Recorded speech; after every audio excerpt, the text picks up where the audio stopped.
The primary deficit, which is revenue deficit minus interest payments, has come down from 5.7 and expected to be 0.8% this year. We achieved it through improvement in tax buoyancy, tax collections, while increasing and improving the quality of expenditure. Effective capex rate went up from 2.7 pre-COVID to 3.9% post-COVID as a percentage of GDP.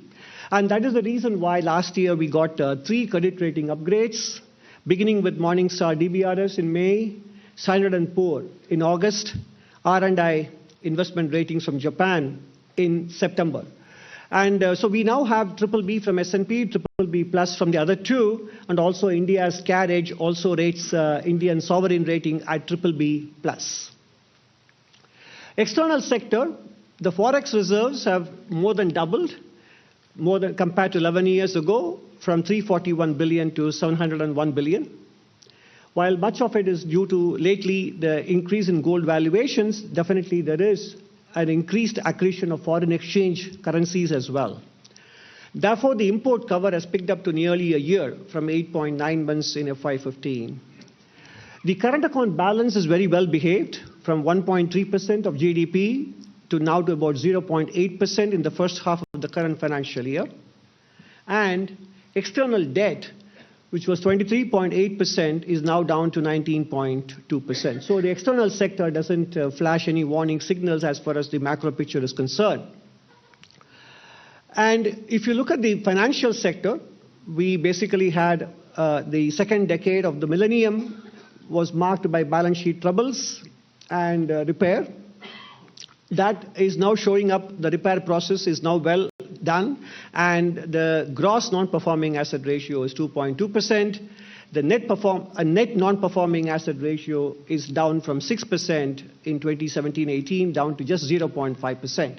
But more importantly, the flow of resources to the non-government or the commercial sector, including households and businesses, and not just the credit market, but including the equity market, non-banking finance, etc.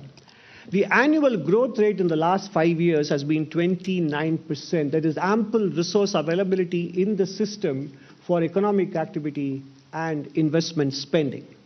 In the current financial year, the growth rate is 45% in the first 9 months compared to last year's 9 months. So overall, the resource availability augurs very well, and the resource mobilization as well for continued growth in investment spending and capital formation in the economy, and this is for the commercial sector, not government. Employment conditions have improved from the year when PLFS, the Periodic Labour Force Survey, was launched. 6% was the unemployment rate then, down to 3.2% in 23-24. The PLFS used to follow a July to June cycle, and that is now becoming a calendar year-based cycle. Therefore, the data for 2025 will be released sometime in March, and that is why we are showing you 23-24 data. Female labor force participation rate is up nearly 18 percentage points, and the unemployment rate in the first 9 months of the year has been steadily declining from 5.4 down to 4.9% in the last quarter. Now, in terms of other inclusive growth parameters, apart from the macro indicators, in rural development, 81% of rural households now have access to tap water.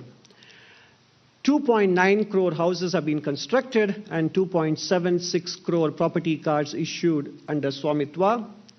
When it comes to healthcare, 14.3 crores beneficiaries registered on the UWIN portal, 42.8 crore Ayushman Bharat cards issued, 1.8 plus lakh Ayushman Arogya Mandirs operational. And we include online gaming in this because it matters for mental health.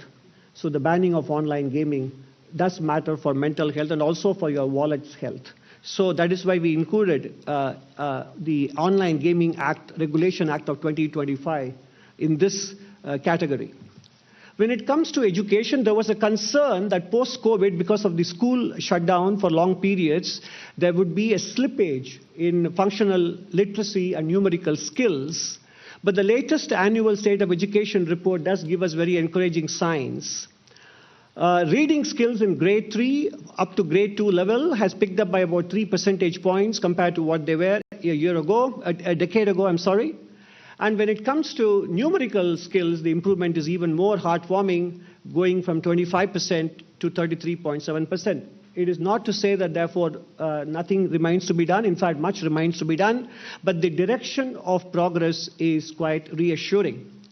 When it comes to enrollment, I think India has fixed that problem mostly. Now we are focusing on the quality of educational outcomes, because up to middle school level, enrollment is now almost 100%. Up to high school, it's about 80%. And up to secondary school, it's about 60% or so. And in tertiary education, we have a target of 50%, and we are somewhere around. So compared to where we were at the turn of the millennium in terms of enrollment, whether it is in school education or higher education, we have witnessed significant progress, so we can now focus more on educational outcomes. The number of educational institutions, whether it is universities, colleges, or medical seats, etc., all of them have expanded, so more details can be found in those chapters 11 to 13. Now, macro fundamentals, inclusive parameters are also backed up by digital and in terms of project execution. If you look at the project approvals by the PPP Appraisal Committee, which was barely less than 9,000 crores in FY23, now it's more than 1 lakh crores, and that too up to November only. The number of corridors in terms of length of kilometers in highways, just 550 kilometers, improved to 5,360 kilometers, and that too only up to December. The commissioning of railway networks from 1,500 to more than doubling to 3,100 plus. Port infrastructure having gone up in terms of cargo handled, and the capacity of ports in terms of tonnage.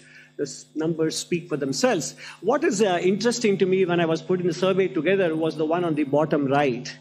The growth of inland water transport as a very viable means of transporting people and goods.